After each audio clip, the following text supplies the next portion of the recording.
আরম্ভ করছি আমার এই স্মৃতিচারণা। মাই ডিয়ার উত্তম দা, তৃতীয় পর্ব।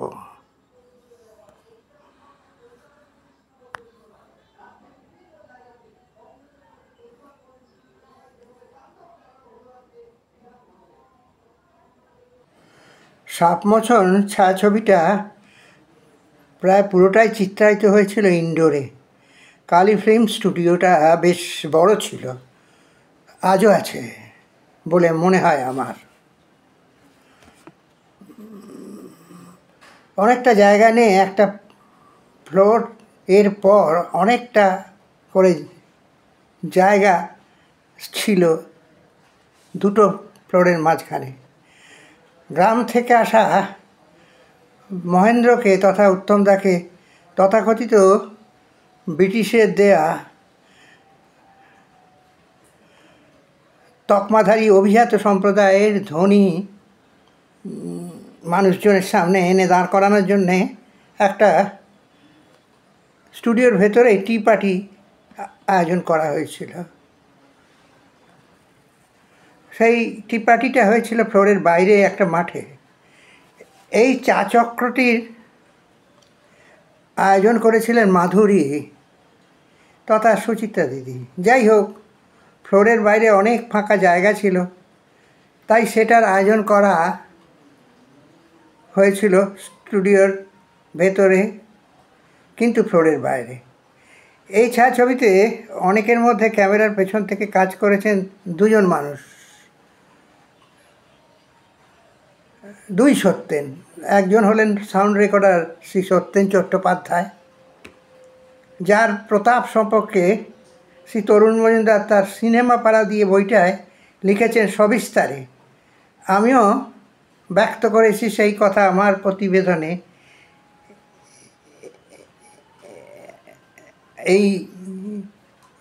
এটা নয়, অন্য একটা প্রতিবেদনে। আর একজন সত্যেন ছিলেন সত্যেন চট্টোপাধ্যায়, সত্যেন রায়চৌধুরী। আমার কাছে সত্যেন কাকা তার সাঙ্গপাঙ্গদের নিয়ে তৈরি করেছিলেন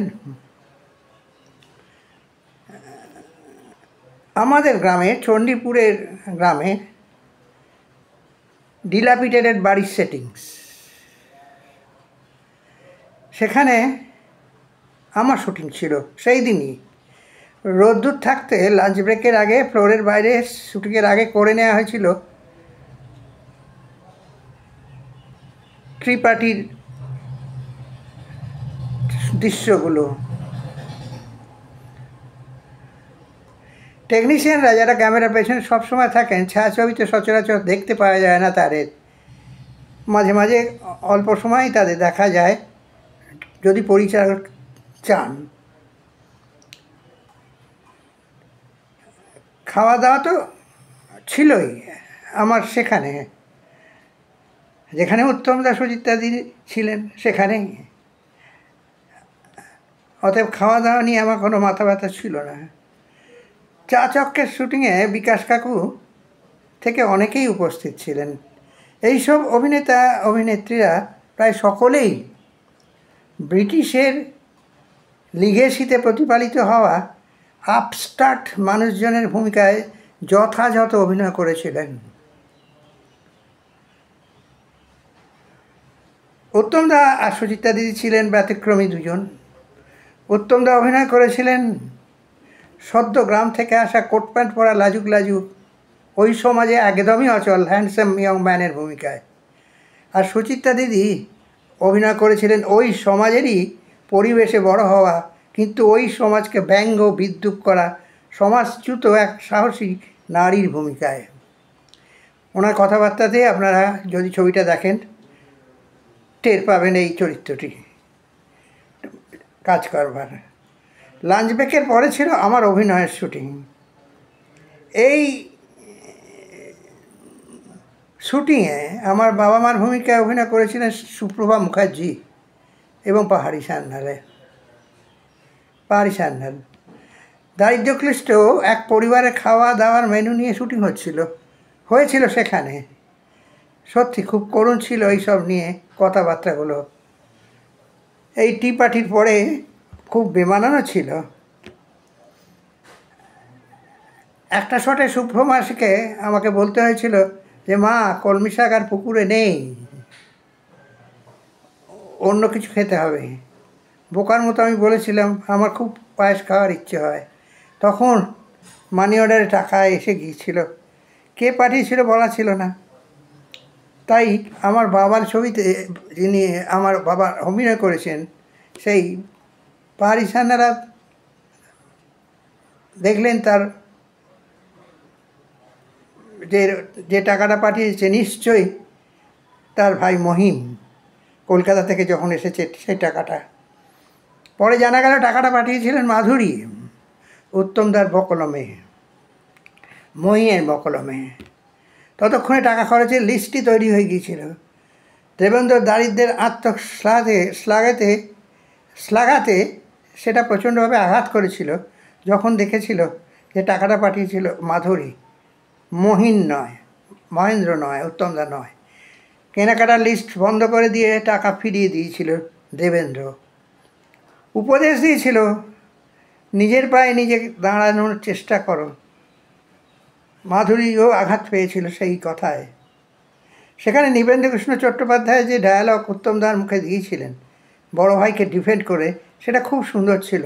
আর উত্তমদা খুব সুন্দরভাবে ডায়ালগটা বলেছিলেন। ছবিটা দেখলে, ডায়ালগটা শুনলে আজকের দর্শক বুঝতে পারবেন কত বড় অভিনেতা ছিলেন মহানায়ক উত্তম কুমার। এবার আসে আউটডোর শুটিংয়ের কথায়। পরিচালক সুধীর মুখার্জি বলেছিলেন বটে যে কয়েকটা শট গ্রাম্য পরিবেশে নিতে হবে, আউটডোর শুটিংয়ে করতে হবে, গ্রামে নয়, কলকাতার কাছাকাছি গিয়ে। শুনে আমি ভীষণ আনন্দ পেয়েছিলাম। ওয়েট করছিলাম কবে সেই দিনটা আসবে, উন্মুখ হয়েছিলাম। অবশেষে সেটা এলো। উত্তমদা জানালেন সে কথা। উত্তমদা আমাকে প্রশ্ন করলেন কলকাতায় শুটিং করার ফাঁকে যে আমি কটায় ঘুম থেকে উঠি। বললাম মাঝে মাঝে খুব ভোরে উঠি। শীতকালে দাদার সঙ্গে ভিক্টোরিয়া মাঠে যাই ঘূর্ণিফল তুলতে, সেন্ট পলস চার্চের উল্টো দিকের রাস্তায়। সেখানে অনেক ঘূর্ণিফলের গাছ ছিল, সেগুলো নানা রকম রং করে পিন্টু খেলা কাজে লাগাতাম। জুয়াতে যেমন টাকা নিয়ে খেলা হতো, তেমনি আমরা ঘূর্ণি নিয়ে পিন্টু খেলতাম টাকার বদলে। অত্যন্ত ব্যাপারটা জানতেন, খেলেছেন একটা সময় এই পিন্টু। হাসতে হাসতে বলে ফেললেন সেই কথা হলো সামনে শনিবার যদি আবহাওয়া ঠিক থাকে আমরা যাব মল্লিকপুর। সুধীর মুখার্জি সেটাই বলেছিলেন উত্তমদাকে। শুটিং হচ্ছিল জানুয়ারি মাসে, ফলে সমস্যা হলো না। রওনা দিলাম পুরো ইউনিটের সাথে। আমি ছিলাম উত্তমদার সঙ্গে উত্তমদার গাড়িতে। উত্তমদা নিজের গাড়ি তখনও কেনেননি, তবে 2-4 বছর পরেই অবশ্য বড় গাড়ি কিনেছিলেন। ন্যাপাদা ওই গাড়িটা চালাতেন। ন্যাপাদা উত্তমদা ড্রাইভার ছিলেন, কিন্তু হয়ে গিয়েছিলেন ছোট ভাইয়ের মতো। অনেকটা পরে ইন্দ্রাণী ছায়াছবির আউটডোরের শুটিংয়ে তোপচাচিতে গিয়ে আমাকে আর মাস্টার বিভুকে নিয়ে উত্তমদার নির্দেশ মতো আমাদের জায়গাটা ঘুরিয়ে দেখিয়ে দিয়েছিলেন ন্যাপাদা। সঙ্গে উত্তমদাও ছিলেন। জায়গাটা এত ফাঁকা ছিল যে উত্তমদা স্টিয়ারিং ধরে গাড়ি চালিয়েছিলেন সেই রাস্তায় অনেকক্ষণ। আমরা পেছনের সিটে বসেছিলাম। ভোর 4টে উঠে আমরা রওনা দিয়েছিলাম মল্লিকপুর। সেটা আজকের মল্লিকপুর কিন্তু ছিল না, পুরোপুরি একটা গ্রাম ছিল। সেখানে একটা লোকের পুকুর সমেত জমিতে লোকেশান ঠিক করা ছিল। ওই পুকুরের ধারে বসেছিলাম। উত্তমদা ছিপ ফেলেছিল, ছোট মাছ ধরার ছিপ। সেখানে উত্তমদা নিজের গলায় গানের সুর ভেজেছিল। শুনবেন আপনারা ছায়াছবিটা যদি দেখেন, মহানায়কের কণ্ঠে গুনগুনানি একদম পারফেক্ট সুর।